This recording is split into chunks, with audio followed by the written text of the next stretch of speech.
Saya tengok. Dia nak pergi mana semua benda ni? Bagi dia jalan dulu.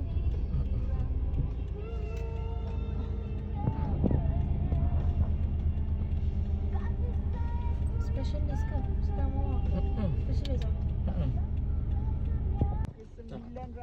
Daripada foto depan lah. Inilah bezanya hospital kerajaan dengan swasta. Jom.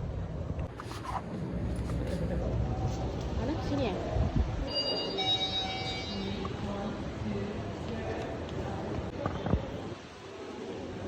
Cina kan? Hospital ni Cina. Hospital Cina. Pengasas tu, profesor. Oh, Profesor Datuk tu. Tengkorak ni pakai baju Melayu. Saya dah aku nak sambung raya haji ni. Nak sambung raya haji. Sambungan.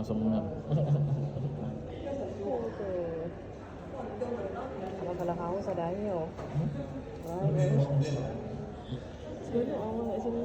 Cepat. Nanti boleh pergi lagi lah. Kerja raja-raja ni. Kira benda ni tak masalah. Jadi, kalau Nakonnya memang tahu dia lebih tinggi. Tapi saya tak bawa tumbler. Saya bawa standby tumbler.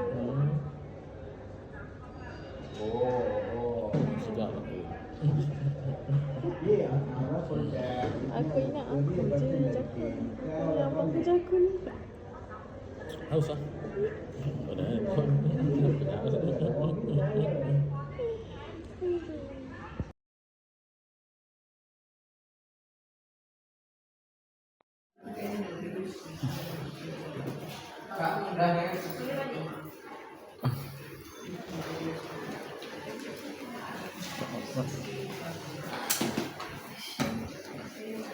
Okey tak?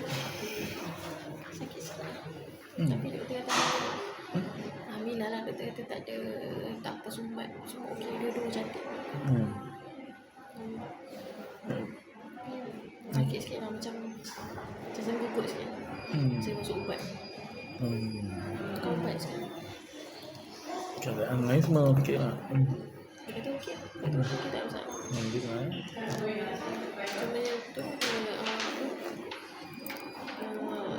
susah sikit nak masuk kan.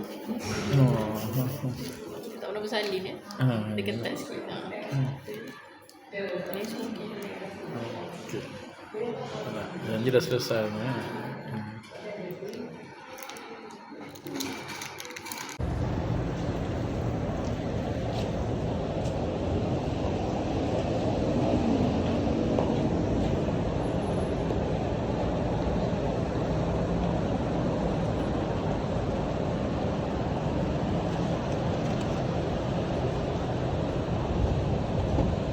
Dah. Okey. Sikit. Bismillahirrahmanirrahim. Allah. Thank you tau sayang. Dia tau. Abang okey tak? Kejut. Kena ke? Tak Kita ada. orang ke? Tak ada. Abang punya dah sampai. Apa tak? Oh, dia ada ni lah.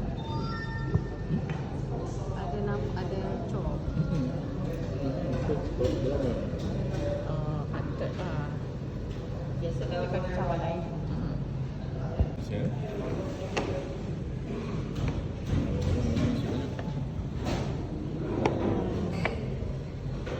Apa tak? Okay, jom makan.